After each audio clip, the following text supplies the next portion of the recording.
Good morning, everybody. I hope you had a restful weekend. There we go. Hope you had a restful weekend. I'm Luciana Turner, the founder of the LT&A Consulting Group, and welcome to What's New at LT&A this week. We're just discussing the schedule for the week and what you can look forward to hearing from us as we go through the week. One of the things you can hear from us, or you're hearing from us this week, is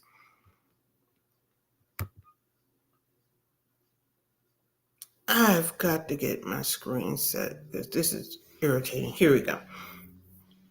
So today, every Monday, you'll hear something about what's new from LT&A.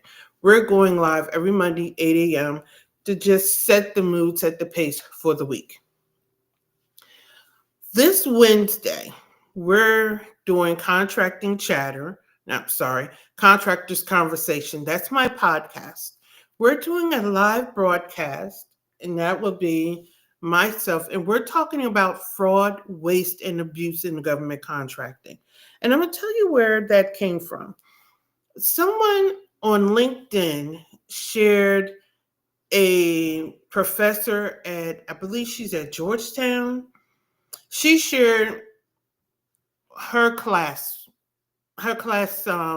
syllabus notes, whatever that she does on contracting protection, and it talked about contract fraud and in relation to misinformation that's on the internet.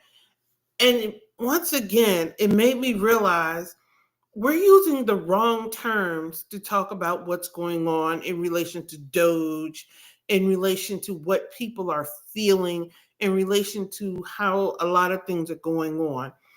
And some of the things that are coming out in congressional hearings and that's being reported in the news. So this Wednesday, Contractors Conversation, we're discussing fraud, waste, and abuse. That's it, that's all. Because what's happening is we're having people use the wrong terminology to discuss things. So we're talking about fraud when we should be talking about waste. We're just using terms interchangeably, and they're not interchangeable. Because some of what we're talking about isn't fraud. Some of what we're talking about, depending upon how you want to use it, is it corruption? But it's definitely waste. So join me on Wednesday. We're going to talk about that. This Friday at 8 a.m. Eastern Standard Time, we're going to continue the conversation about navigating the executive orders and how the executive order affects businesses and government contracting. Now, what I did this past week was just show if some of these things come to pass. President Trump wants to get rid of the Department of Education. Well, where do those funds go? Well, they go into the Department of Health and Human Services, because before the Department of Education existed, that's where those programs were housed at pre-1980. They were in Health and Human Services until President Carter created the Department of Education. So guess what? That's where they're going back to. So where I talked about follow the dollars. So when you create your contracting plan, you can do one of two things. Create a plan, keeping an eye on if the agency goes away, just put a footnote. This is where the dollars are going. Or you can create two plans, one with where the dollars exist today and one with where the dollars could potentially go. However you want to do it. That's what I talked about Friday. This Friday, we're going to continue the conversation, narrating some of his other executive plans and just how they really affect the government contracting community. I also want to talk about this. And what I talked about Friday was, as business founders, as decision makers, we have to navigate and operate above the noise. Put on your noise canceling earphones and rise above the noise. because there's just a lot of noise out here. And if you aren't careful, even the most seasoned business owners can get caught up in the noise. And this is not a season for noise. This is a season for strategic planning and pivoting. You can get caught up in the noise unintentionally. That's what I talked about Friday. And this Friday, we're just continuing the conversation about navigating the executive orders. So that's what we're talking about Friday. So Thursday, contractors conversation, fraud, waste, and abuse. Friday, we're talking about navigating the executive orders. We want to keep in mind that this is the compliance factor season. And you can't create an effective and efficient and a complete contracting plan if you do not keep compliance forefront. So, we're hosting a series of roundtables this year where we're talking about compliance. The first roundtable is here in the Queen City, March 6th, 9 a.m. Eastern Standard Time in person. We're unlocking government contracting success. It's a compliance factor. The investment is $99. All of the roundtables will be at the Holiday Inn Express and Suites, located in University City near the IKEA. If you're from Charlotte, you know where that is. So, and I meant to put the QR code up. Shoot. Register for the event, and you won't be disappointed. On May 8th, we're talking about steps for aspiring government contractors. Now, what I want you to understand is steps for aspiring government contractors isn't geared for the newbiepreneur. It's geared towards anyone. That is somebody, if you have an established business who want to add an additional line, streamline, revenue line, or if you just propping up a new business that's solely a government contractor. I want to tell you I did a thing called three types of government contractors. So there are three types. And one of those types is just a business that just decides to add another. I'm stumbling over my words this morning. I apologize.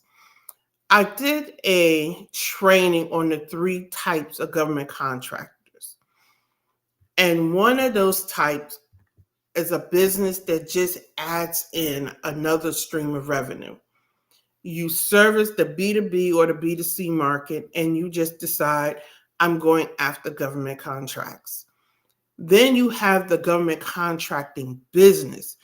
All you do, 90% of your business, 90% of your revenue comes from government contracts. So no matter where you fall, that training is for you. So if you wish to sign up, I'm putting in, because I need to correct that graphic, I'm putting in the chat where you can register, ltacg.as.me. That is where you can sign up for the Contractors Roundtable. Now, I do have something called Roundtable membership because each roundtable, except for the final one, is $99. The final one is $249, and that's because we have special guests coming in. And when you have specialty invitees come in, their fees are a little higher to speak. So anyway, becoming a roundtable member, you pay $650, or you invest $650 for the entire year. That means you can attend all of the roundtable memberships, all of the roundtable sessions for that investment of $650. So you have the option of picking one or two, or you can just invest for the entire FY 2025 season. But this is the compliance factor season. And I'm just inviting you to the Contractors Roundtable. Just click the link It'll take you to where you can register to attend the Contractors Roundtable. So that's what's new with LT&A this week. I want to say this. I wanted to impart something to those coming up behind me, those coming with me, just the community at whole in a nutshell. You have to be quick to pivot. And you have to embrace and go wholeheartedly in the pivot, whatever that pivot may be. It's when you do the half pivot that you run into problems. So be committed to the commitment, as I say in my book, Keys to Government Contract, and I say it constantly. Be committed to the commitment. Understand that there are times that you'll do things and they don't work, but that's a part of the process. And always seek a community of those who are doing what you're doing and that can give you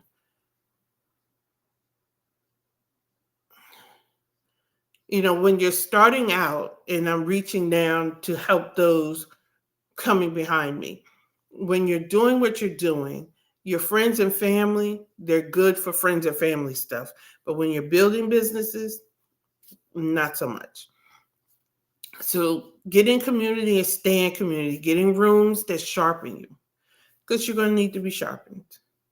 And with that, I'm closing out what's new at LT&A for the week. I will see you guys around.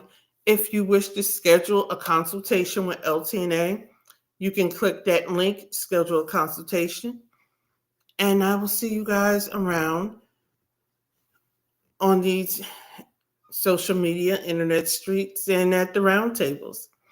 Have an amazing day. I hope you had restful weekend so that you can take this week by storm. And remember, a stressed mind will never create. So take a moment each day to decompress. Go for a walk. Just walk away from whatever you're working with so that your mind can relax so you can tackle the problem anew. And I'll see you on Wednesday.